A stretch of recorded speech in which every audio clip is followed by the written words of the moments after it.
All என்னதான் நான்வெஜ்ல விதவிதமா செஞ்சு சாப்பிட்டாலும் பிரியாணிக்கு இருக்கிற மவுசு என்னைக்குமே போகாது. இன்னைக்கு 1/2 கேஜி அளவு சிக்கன் தம் பிரியாணி எப்படி செய்யறதுன்னு பார்க்கலாமா? இதுக்கு அடிகனமான பாத்திரம் எடுத்துக்கோங்க. 1/2 டம்ளர் அளவு ரீஃபைண்ட் ஆயில், கொஞ்சம் ஹோல் ஸ்பைசஸ், 3 பெரிய வெங்காயம், 3 பச்சை மிளகா.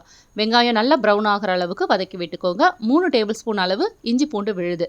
இதையும் நல்லா பச்சை வாசனை போகிற அளவுக்கு வதக்கிக்கலாம். இப்போ கொஞ்சம் கொத்தமல்லி இலை, கொஞ்சம் புதினா இலை சேர்த்துட்டு லைட்டாக வதக்கி விட்டுக்கோங்க. 1/2 டீஸ்பூன் மஞ்சள் தூள், 1/2 டீஸ்பூன் காஷ்மீரி சில்லி பவுடர் சேர்த்துட்டு இதையும் லைட்டாக வதக்கி விட்டுக்கலாம். இப்போ தக்காளி ஆட் பண்ணிக்கலாம். 2 பெரிய சைஸ் தக்காளி ஆட் பண்ணிக்கிறேன். தக்காளி நல்லா மேஷ் ஆகுற அளவுக்கு வதக்கி விட்டுக்கோங்க. ரொம்ப புளிப்பு இல்லாத கெட்டி தயிரை 1/2 டம்ளர் அளவு சேர்த்துட்டு நல்லா கலந்து விட்டதுக்கப்புறம் 1/2 கிலோ அளவு சிக்கனை வாஷ் பண்ணி எடுத்து வச்சுருக்கேன். அதை சேர்த்துட்டு நல்லா கலந்து விட்டுட்டு இந்த கிரேவிக்கு மட்டும் தேவையான அளவு உப்பு சேர்த்துக்கிறேன். இந்த டைமில் ரைஸ் குக் பண்ணுறதுக்கு தண்ணி இன்னொரு அடுப்பில் வச்சுருக்கேன். 1 டீஸ்பூன் எண்ணெய், தேவையான அளவு உப்பு, கொஞ்சம் ஹோல் ஸ்பைசஸ், புதினா சேர்த்துட்டு தண்ணி கொதிக்கட்டும். இந்த சிக்கனில் வாசனைக்கு ஒரு 1/2 டீஸ்பூன் அளவு கரம் மசாலா சேர்த்துருக்கேன். சிக்கன் நல்லா வேகட்டும். சிக்கன் இப்போ ஒரு 1/2 குக் ஆயிருக்கு. சிக்கன் வேகும் போதே தண்ணியும் நமக்கு அதில் வந்திருக்கு. இந்த டைமில் தண்ணி கொதிச்சதும் நம்ம ஒரு 1/2 மணி நேரம் ஊற வச்சிருக்கிற பாஸ்மதி ரைஸை சேர்த்துக்கலாம். கரெக்டாக ஒரு 5 மினிட்ஸ் மட்டும் குக் பண்ணுங்க. அப்பதான் 1/2 குக் ஆயிருக்கும்.